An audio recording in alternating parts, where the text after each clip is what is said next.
जय श्री कृष्णा। नमस्कार, आदाब, सत श्री अकाल, वंदे मातरम। आप सभी का हमारे यूट्यूब चैनल सत्ययुग आरंभ में बहुत बहुत स्वागत है। और आज का फिर से विषय हम लेते हैं। विषय ये जो जंगलों को ख़त्म कर किया जा रहा है, जैसे कि छत्तीसगढ़ के ही जंगल है, सरगुजा जिले के उदयपुर तहसील पड़ती है, हसदेव अरण्य। जो जंगल इन्होंने ख़त्म किए थे, तो इन्होंने बिल्कुल जो अपने न्यूमरोलॉजी के हिसाब से आंकड़ा लिया था, बिल्कुल जो उल्लू मिनातियों की जो न्यूमरोलॉजी है, इनकी जो फ्री डैश मेसनरी की जो न्यूमरोलॉजी है, यानी कि 137 हेक्टेयर के करीब जो शुरू में इन्होंने आंकड़ा भरा था अपना वर्ग हेक्टेयर के। तो इनका न्यूमरोलॉजी का यदि आंकड़ा देखो तो आप 1+3+7 यानी कि जोड़ोगे तो आप वही 7 और 3 10 और 1 11 नंबर, वही लूसीफर वाला नंबर, दज्जाल इब्लीस वाला। तो ये सब अपनी न्यूमरोलॉजी से करते हैं जहाँ भी। अब बात इस बात की होती है सोचने की कि मतलब आखिर ये कर क्यों रहे। खाली इससे मतलब नहीं है इनका कि मतलब जो संसाधनों की लूट है या खनिजों की लूट है, इससे मतलब नहीं है इनका। मतलब तो है, इनसे भी है, लेकिन जो मेन मतलब क्या, मेन मकसद क्या है इनका? मेन मकसद इनका ये आध्यात्मिक एक स्पिरिचुअल वार भी है इसके साथ। इन संसाधनों की लूट है, खनिजों की लूट है, ये तो हम मानने हैं, लेकिन जो मेन मकसद है ये एक आध्यात्मिक स्पिरिचुअल वार है। ये समझने की जरूरत है। वो है कैसे? आपने देखा होगा या सुना होगा, या धारावाहिक जो प्रोग्राम टीवी पे आते थे उन्होंने देखा होगा कि जब भी कोई संत, महापुरुष, सिद्ध पुरुष, कोई तपस्वी, कोई ऋषि जब भी अपने एक तप जप या ध्यान में जब भी रहते थे, जब भी होते थे, तो एक वृक्ष के नीचे होते थे।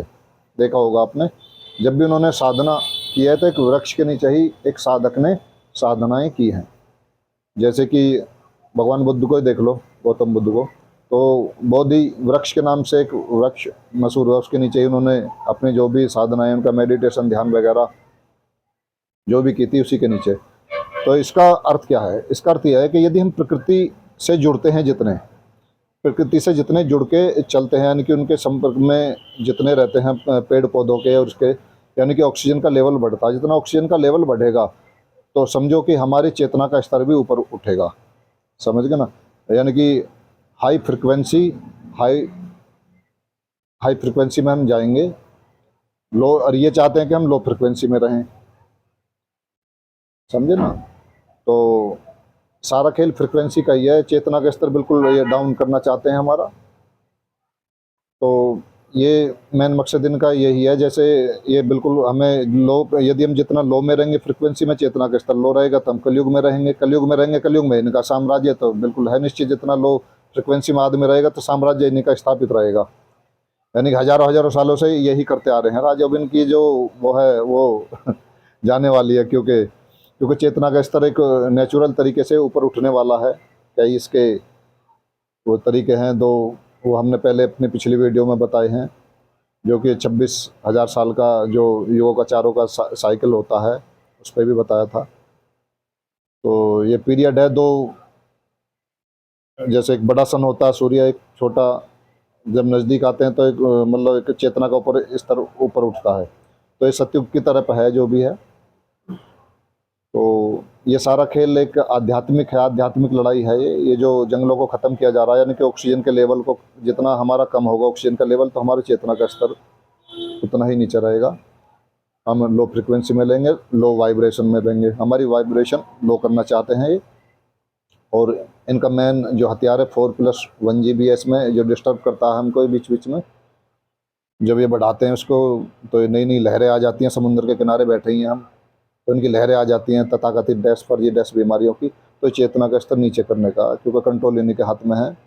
ये जो पिछली वीडियो में बता चुके हैं हम, जो सेल टावर हैं, सेल एक जेल, ये जो टावर हैं, इनके जितने भी सारे जो जी हैं, इनके जियो के जो टावर हैं, सेल मतलब जेल, ये जेल बनाना चाहते हैं। पूरी दुनिया को एक जेल में कन्वर्ट करना चाहते हैं, जो इनके हिसाब से जो आपका बिल्कुल चेतना का स्तर उठे ही नहीं।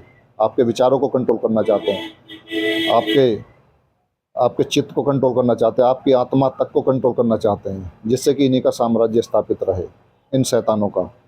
और वो आप जानते ही हो तेरे परिवार कौन है अच्छे से। हम खासकर हमारे सभी जागरूक जो साथी हैं, जो क्रांतिकारी साथी हैं, वो अच्छे से जानते हैं। ये किन के सारे पे सारा काम हो रहा है? ये तो इनके दलाल हैं, जितने भी दुनिया की जितने भी सत्ताएं हैं, सरकारें हैं, चाहे पक्ष की हों चाहे विपक्ष की हों, सब उन्हीं के बनाई हुई ये व्यवस्थाएं हैं, उन्हीं के बैठाए हुए पपेट्स हैं, और उन्हीं के इशारे पे नाचते हैं। वो चुटकी मारते हैं और ये नाचना शुरू कर देते हैं। तो सारा काम उन्हीं के लिए कर रहे हैं, उन्हीं के इशारे पे सारा काम होते हैं। जब तक ये व्यवस्था नहीं बदली जाएगी, मुक्ति असंभव है, मुक्ति मोक्ष असंभव है ये, जब तक ये व्यवस्था नहीं बदली जाएगी। ये आने वाली हमारी जो पीढ़ियां हैं, पीढ़ियों को भी बिल्कुल गुलाम बनाना चाहते हैं, मानसिक रूप से भी, शारीरिक रूप से भी। तो ये जो जंगल हैं, जंगल को उजाड़ने का मेन मकसद इनका यही है, चेतना का स्तर नीचा करना, लो फ्रिक्वेंसी, लो वाइब्रेशन में आपको रखना। तो सावधान रहें, सतर्क रहें। जय हिंद, जय भारत, वंदे मातरम, राधे राधे।